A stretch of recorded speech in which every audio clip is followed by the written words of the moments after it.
Ditën e dieshëm është mbajtur një manifestim nga Partia Shpresa e drejtuar nga zoti Pilinçi dhe ku është prezantuar qeveria teknike, siç e ka theksuar dhe ai, ku kishte pjesëmarrës, le ta themi, të konsiderueshme. Pjesëmarrja ishte e konsiderueshme dhe do vazhdoj të jetë akoma kështu, për faktin që këta banditët që po qeverisin sot Shqipërinë, këta gangster, këta hajdut, këta bastard, kjo parti bordel që quhet Partia Socialiste, i pushon nga puna njerëzit. Dhe njerëzit nuk kanë lek të hanë një vakt bukë më mbrapa, pasi janë pushuar nga puna. Këta bëjnë genocid tek cili do kundërshtari tyre politik. Dhe prandaj njerëzit nuk guxojnë të dalin. Kur do dalin, po ta them unë kur do dalin. Mbasi të marrë pushtetin qeveria teknike e krijuar tashmë dhe këta të dorëzojnë pushtetin, do shikoni që do mbushet jo sheshi Skënderbej, por nuk do ketë vend në bulevardet e Tiranës ku të kaloj miza. Aq njerëz do mblidhen, sepse urrëtia popullore ka arritur maksimumin. Këta qëndrojnë tani në pushtet me forcën e policisë, po jo me legitimitet, jo se janë të zgjedhur dhe të votuar nga populli, absolutisht jo. Sepse populli shqiptar nuk mund të pajtohet me një qeveri që ka ngritur Edi Rama, me të cilat marr pushtetin. Është për turp të shqiptarëve që vazhdojnë akoma dhe nuk ngrihen të shpërthejnë kundër këtij bastardi. Është për turp të tyre. Por ne jemi nga ata që ngrihemi dhe e kundërshtojmë. Edhe pse kemi kosto shumë të larta. Çfarë kostosh? Kostot në të Tiranës jemi të bllokuar, nuk kam 3 veta në shtëpi, 3 pa punë. Më bëhet luftë klasash. Luftë, jo klasash. Më konsiderojnë armik. Jam armik i komunistëve, ta din. Nuk e mohoj. Jam armik i tyre. Kur nuk do pajtohem me ta. Në jetë jetëve. Kur nuk do të shërbej atyre.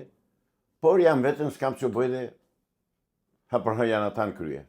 Fitojnë ata. Avokata, keni shpresë që qeveria teknike do ta marrë pushtetin? Ajo është vendosur dhe do bëhet. Nuk është punë shprese aty. Ajo është vendosur, ai është fakti kryer tash.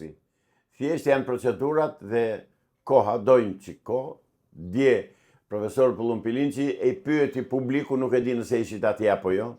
E pyeti, tha, për sa kohë mendoni që duhet të marrë pushtetin qeveria teknike, 3 muaj apo 1 muaj?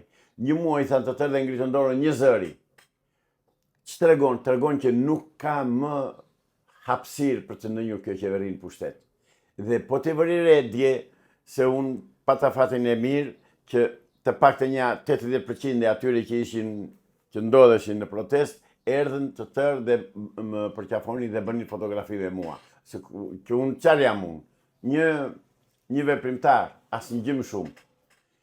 Dhe të tërë, pjesa me madhe, do me mbi 50% ishin të ardhur nga diaspora në Shqipëri. Ata ishin të ardhur, ata që penë, nuk vinë qytetarë shqiptarë, se trëmbën sepse kanë pasojat e zakonshme me këta bandit. Se këta janë kaq bandit sa edhe të vrasin, edhe të thonë vrasi ikun në drejtim pa ditur. Janë kriminellet në pushtet, po këta janë sa kriminel, aq edhe bastard, aq edhe imoral.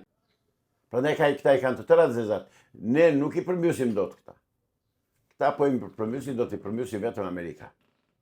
Dhe atë shpresë kemi, s'kemi shpresë tjetër. Asi shpresë tjetër nuk kemi. Kur thoni Amerika, si do i përmbys? Me arrestime, do i nxjerr nga zyra, në çfarë forme? Nuk një zgjedhjet do të detyrohen të bëjnë, të dorëzojnë pushtetin, të krijohet qeveria teknike për të çuar vendin në zgjedhje të parakohshme, kaq e thjeshtë. Fare thjesht, proceduralisht. Nëse SBA nuk një zgjedhje, që shkohet në zgjedhje parakohshme, zgjedhjet i fiton Partia Demokratike. Cila Parti Demokratike? Kjo që është tani. Po ku ke Parti Demokratike, më pse tallen një njerë? Jo, ke klikën e Sali Berishës që tallet Edi Rama dhe bën kështu. Nuk ke Parti Demokratike më. Ka pushuar se ekzistuari. E shkatërroi Sali Ram Berisha. e shkatroi Partinë Demokratike. E asgjësoi, po them, saktësisht. Më thuaj një rast që Partia Demokratike është ngritur për veç kërkesës të përhershme që kanë për pushtet dhe që qorravitet, po e them kështu në mënyrë të më falë publiku, qorravitet Sali Berisha për pushtet për të ndënjurat jenë krye, po nuk është ngritur Partia Demokratike për të drejtat e qytetarëve dhe për pronat edhe për mirëqenien e shqiptarëve. Absolutisht jo, zotëri. Absolutisht jo. Derisa ngrihet del e bia e Sali Ram Berishës dhe thot, nëse Salihu jep dorëheqjen, unë do kandidoj, thot, që ç'keme të, voriveshin, me një cinizëm, me një arrogancë, tipike për nga ka origjinën.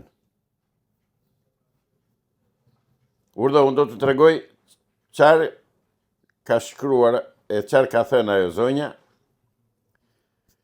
të botuar në media shqiptare.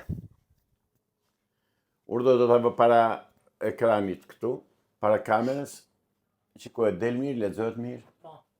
A lexohet mirë? Kjo është deklarata e Argita Berishës. Qa do ta bëj? Do ta bëj çiflik Sali Berisha, akoma do i ta mbaj çiflik, se deri tani e ka pasur çiflik. Prandaj të them që nuk ka Parti Demokratike. Dhe prandaj luftoi Sali Berisha dhe ata larot që ka rreth e rrotullia. Nuk janë demokrat ata. Ata janë bastardë që luftojnë vetëm për të ngrënë, janë tamam qenë sallahan që përpiqen të lëpinë ndonjë kockë nga ato që mbeten në Sali Berisha. Pra po po nëse vjen pushtet ç'a ndodh? Urdhë? Nëse vjen pushtet Partia Demokratike? Nuk vjen pushtet Partia Demokratike, harroj. Kush do ta sjellë pushtet? Kush? Lobimi që po bën në Amerikë. Po kush i pyet amerikanët këtu? Ç'a lobimi bën? Bën lobim për pushtet? Po pse kaq budallë janë shqiptarë amerikanët? Nëse bashkëpunon me Sorosin atje, Sorosi ka vdekur për vete. Po bashkëpunon me Trumpin ai. Jo me Trumpin, jo. Më thuaj, këtë një takim që ka bërë, ose një bisedë që ka bërë me përfaqësues të shtetit amerikan. Kush ishte Lasi Vita? Kë përfaqësoi? Përfaqësoi kompaninë me Ore zotri, kompania është private, u them nga shteti amerikan, çfarë autorizimi kishte, ose prokur, po e them me terminologji ligjore, për të përfaqësuar shtetin amerikan. Çfarë prokurore kanë këta që flasin emër të Amerikës, të tjerët? Kush? Asnjë s'kan, të tërë mashtrues janë. Të tërë gënjejnë, dhe përse edhe për doja.